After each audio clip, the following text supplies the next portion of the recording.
বন্ধুরা, আমরা গিয়েছিলাম হরিয়ানা, তোমরা জানো।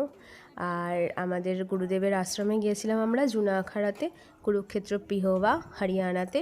তো সেখান থেকে আমাদের গুরুদেবকে আমন্ত্রণ করা হয়েছিল ভগবান কথা শোনানোর জন্য। এটা একটা গুরুদ্বারা, আর এখানে হচ্ছে শিখেরা গুরু গোরখনাথের উদ্দেশ্যে প্রার্থনা করে।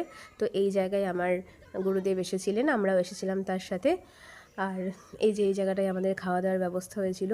তোমরা দেখতে পাবে এখানে প্রতিটা মানুষ নিজেদের কাজ করছে সারাক্ষণ। আর এত সম্মান এখানে গুরুদেব, মানে আমাদের গুরুদেব শুধু না, আর এখানে হিন্দু সাধু সন্তদের এত সম্মান যে পুলিশরা পর্যন্ত রাস্তায় যদি কোনো সাধু সন্ত দেখে তো গাড়ি দাঁড় করিয়ে রেখে প্রণাম করে তবে আবার নিজেদের ডিউটিতে যায়। আর আমাদের পশ্চিমবঙ্গে তো তোমরা শুনেছো, দেখেওছো যে সাধু সন্তদের ওপর কীভাবে অত্যাচার করা হয়। তাদেরকে মেরে পর্যন্ত ফেলা হয়, কিছুদিন আগেই মেরে ফেলা হলো কলকাতাতে। তো গুরুদের সম্মান করো, ভালো থেকো বন্ধুরা।